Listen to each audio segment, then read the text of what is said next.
Kemarin di media sosial saya ada yang bertanya apakah negeri ini akan menjadi lebih baik kalau dipimpin oleh TNI.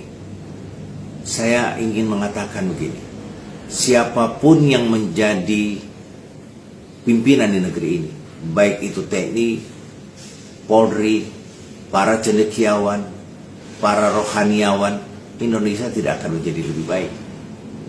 Tidak akan menjadi lebih baik selama kedaulatan rakyat dibegal oleh partai politik. Jadi negeri ini yang merusak itu adalah partai politik. Partai politik menjelma menjadi kerajaan-kerajaan orang-orang tertentu. Dan mereka memperdagangkan kedaulatan rakyat di tingkat elit itu.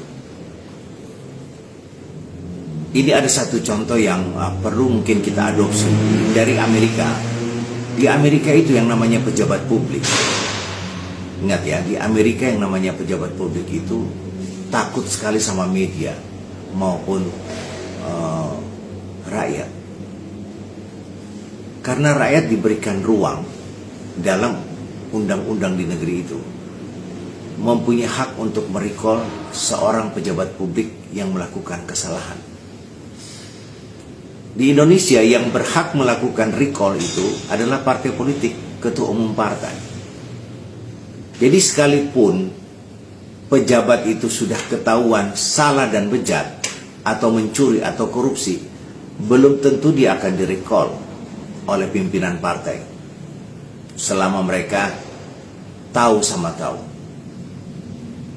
Kalau di Amerika, begitu Anda melakukan sebuah kesalahan, rakyat punya mekanisme yang disediakan oleh semacam KPU-nya yang ada di sana. Itu mengajukan atau mengusulkan bahwa pejabat tersebut harus diganti, dan proses itu berlangsung untuk mengganti pejabat yang bersangkutan. Di Indonesia tidak begitu. Jadi tidak ada yang takut pada rakyat. Yang mereka takut itu ketua umum partai. Karena undang-undang mengatur bahwa ketua umumlah yang mempunyai, atau Dewan Pimpinan Pusat Nasional mempunyai hak untuk merecall anggota DPR atau pejabat publik. Yang tidak bisa diberhentikan oleh rakyat di Amerika itu hanya satu. Ada mekanisme sendiri, yaitu presiden. Di bawah presiden semua bisa diberhentikan oleh rakyat. Dan rakyat sangat berdaulat. Anda bayangkan ya, kalau misalnya ini kejadian di depan mata kita, diperguncingkan oleh publik kasus Pertamina dan menyeret nama-nama orang terkenal dan pejabat publik. Jika undang-undang kita membolehkan rakyat untuk melakukan recall, maka saya kira Erick Thohir sudah lama berhenti. Demikian juga Menteri Kelautan, saya kira sudah lama diberhentikan rakyat. Tentu ada mekanisme melalui diminta kepada presiden untuk memberhentikan. Tapi kalau presiden tidak memberhentikan, maka presiden bisa diimpeach oleh parlemen. Jadi saya kira kedaulatan rakyat harus dikembalikan kepada rakyat. Rakyat harus berdaulat. Hari ini rakyat tidak punya kedaulatan. Setelah pemilu, suara rakyat dibegal, kemudian suara rakyat ini mereka perdagangkan atas nama koalisi. Siapa yang menikmati semua perdagangan kedaulatan ini? Ya para elit. Rakyat hanya bisa menyaksikan tontonan-tontonan para elit yang berselancar, yang melakukan drama dengan berbagai macam kekayaan yang melimpah di mana-mana. Sementara di satu sisi rakyat yang mempunyai kedaulatan, mereka mengais-ngais rezeki dari hari ke hari hanya untuk bertahan hidup. Jadi sekali lagi bahwa siapapun yang memimpin negeri ini, misalnya ada desakan bahwa harus militer yang memimpin. Contoh yang paling dekat adalah Pak Prabowo. Jika Presiden Prabowo tidak berhasil untuk melakukan revisi undang-undang kepartaian, undang-undang partai politik, maka saya yakin Pak Prabowo juga akan disandra, Pak Prabowo juga akan tersandra, dan Pak Prabowo tidak bisa memperbaiki negeri ini menuju Indonesia lebih baik.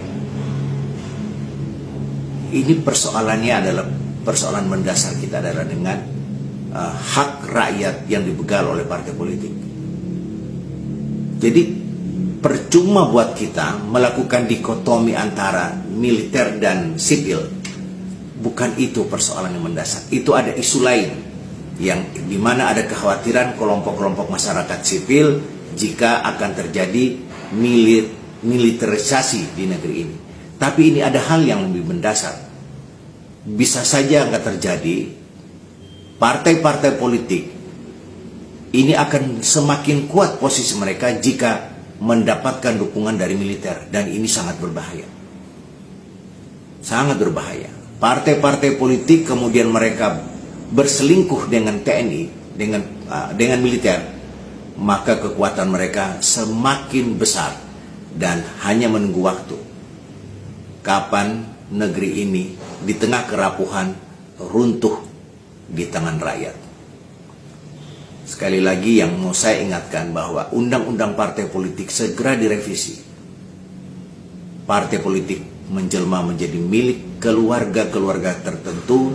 Partai politik sudah menjadi sumber pendapatan keluarga atau orang-orang tertentu. Ini harus kita hentikan. Dan saya kira Pak Prabowo bisa melakukan ini. Jika ada perlawanan dari partai politik, menurut saya Pak Prabowo bisa melakukan konsolidasi untuk menggerakkan rakyat bersama militer atau bersama TNI untuk memperbaiki negeri ini dari undang-undang kepartaian, undang-undang politik yang telah merusak tatanan demokrasi di negeri ini. Salam.